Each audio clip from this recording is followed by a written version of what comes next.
Hi sa mga Nostronatics worldwide. Ayan, so andito kami ngayon sa isa naming client na tutulungan ko. Kasi si ate, she has this kind of unexplainable experience na may mga time nagigising siya sa gabi or nagkakaroon siya ng mga tinatawag na panaginip. Hindi lang basta panaginip, it's really a bad dream or binabangungot talaga siya, no? So, titignan ko ngayon kung ano pang ipapakita sa akin at paano ko siya matutulungan.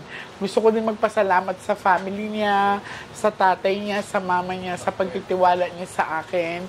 And, ready ka na, learning?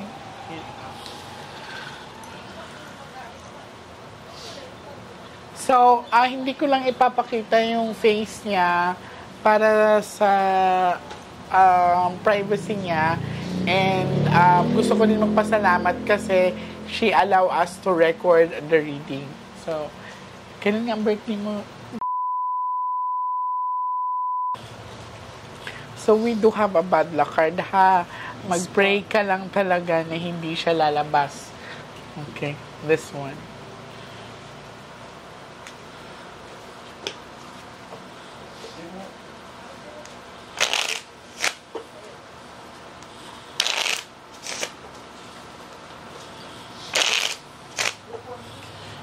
Okay, now I want you to focus. I want you to pick one card.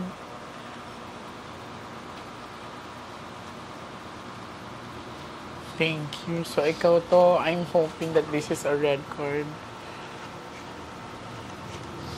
So, sa mga nais magpa-guide or magpa-reading, you can comment in this video and ilalagay po namin ang mga admins namin para iwas po kayo sa mga scammers kasi madami po talagang scammers na nagpre-pretend.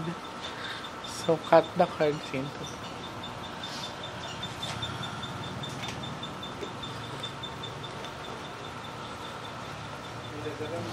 Now, kumuha ka ngayon ng 7 cards of total, lagay mo po dito.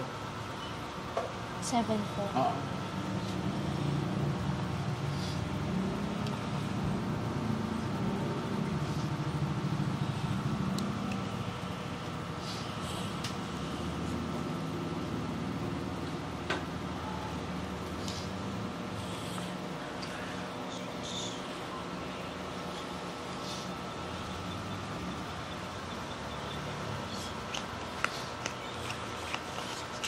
So, this is you. Sana pula. Okay, very good. It's a red card.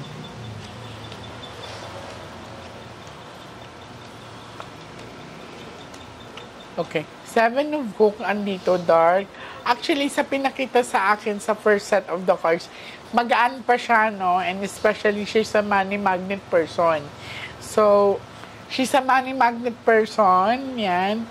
And sa pinapakita sa akin dito, it's that hindi siya ganun ka-expressive or yung tinatawag na minsan sinasarili niya yung nararamdaman niya, yung tinatawag na hindi siya ganun ka-open, no? So, hilumon niya siya nga bata, kuya. Or dili lang yun siya taong bahay lang. O, ganun lang, no? So, kasi dito meron siyang tinatawag na wall ba, kanang maulawon, sa so mahiyain siya sa pinapakita. So nagbibisaya ako kasi yung father niya is Bisaya. So mga nakakaintindi dyan. So si ate medyo aloof siya, medyo nahihiya siya, and sa tinatawag na sa emotions din niya, it's kind of sensitive siya, no? Yan, sensitive emotional. So ilan sila magkapatid, ate? Dalawa. Yung lalaki yung isa. Lalaki yung isa, okay. So, mother, this is you.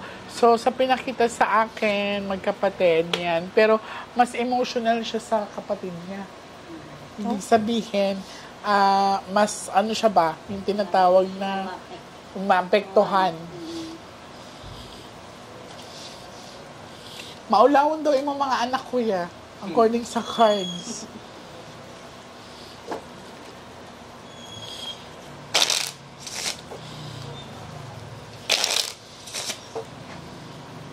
cut the cards into three.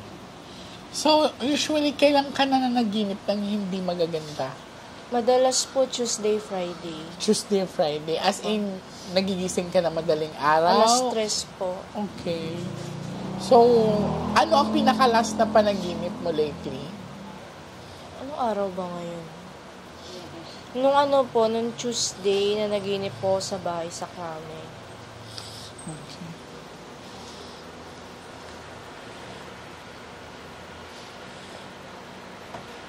Kuha ka darling ng 9 cards sa total lagay mo dito. Huwag ka magmadali. 9 po, no? Oo. 9, 6.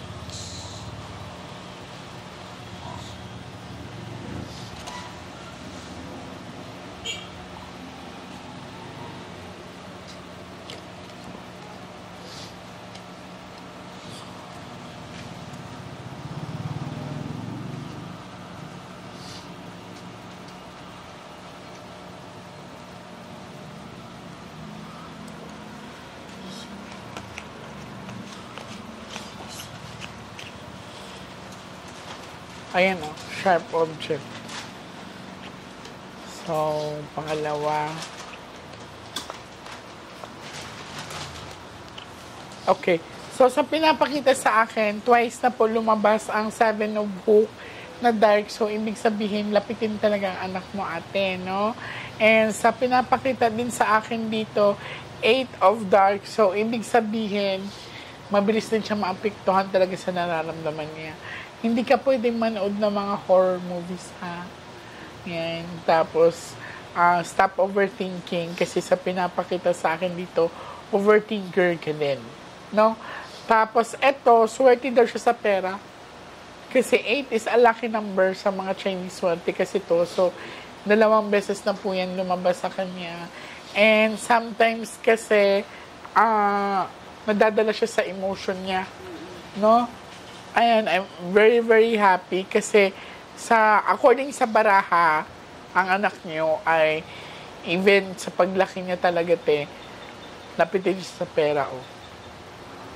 Ayan. So, hindi ka nag-stop sa pag-school mo? Hindi po. Okay, very good. Tuloy-tuloy mo lang yan, ha? Kasi sa nakikita ko, maganda ang future ng bata, kuya. 8-8 yan. Kaya lang, ang naapektuhan lang siya sa emotion ba, kinahanglan din nga na siya kay istorya per me. Ano. So, okay. Nag-absorb man siya negative energy. According sa barang niya, lapitin man siya. So, last set of the cards.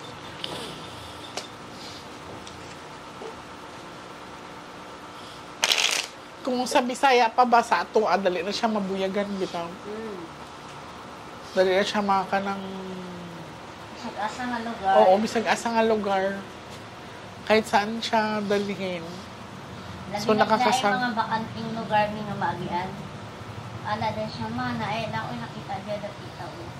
Kuan man, kanang 7 of hook, twice na nigawa. So, pansinin siya, may time na active iyang kuan, iyang senses. So, unsa man na siya, bata pa siya ani na or lately lang? Lately lang. Lately lang, no? Lately lang siya nag-activate siguro. Ano pa po, mga kinder pa lang po ako, may nakikita na ako. Pero hindi ko lang po sinasabi. Kasi akala ko po, wala lang yun. Hanggang sa nung nag-high school na po ako, doon ko na po na-realize na, ay, parang may something sa akin. Hindi ka naman nabubuli or binubuli ka? Minsan po, nabubuli sa school, kaya hindi po masyadong lumalabas ng bahay. I see. Apektuhan na. Cut the cards into. Sa school, sinasabi niya may nakikita siya. Kasi lapitin siya, Sometimes, pag nalapitan siya, she tend to accept the energy. Parang pinapatuloy niya ba? Ganyan. Ini-invite niya. Kasi 7 of hook dark. Huwag lang lumabas yung bad luck card. Yung ace of speed. Huwag lang yan. Cut the cards into 3 darling.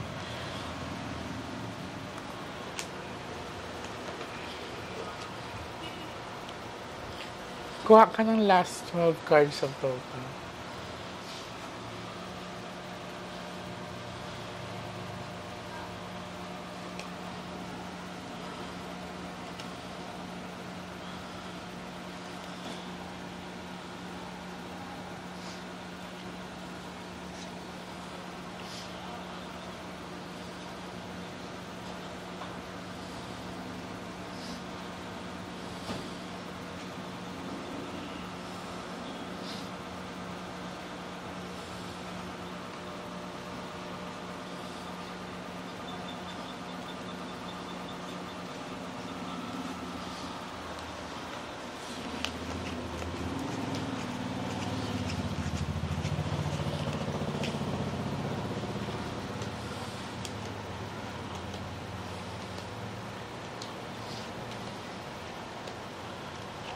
Okay.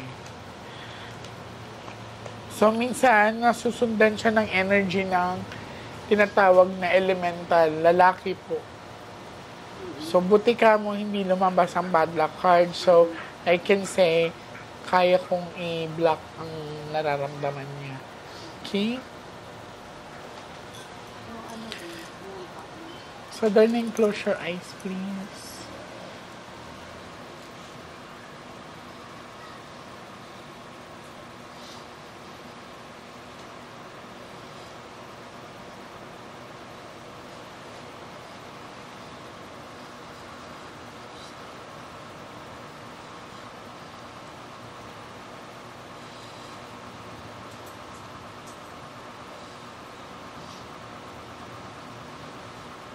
In Jesus' name. Ayan, okay ka na dahil. I'm very, very happy, no? Kasi hindi lumabas ang bad luck card. And everything will be normalized sa'yo, ha? So, stop overthinking. And I want you to be positive lang, ha? Thank you so much. Thank you po.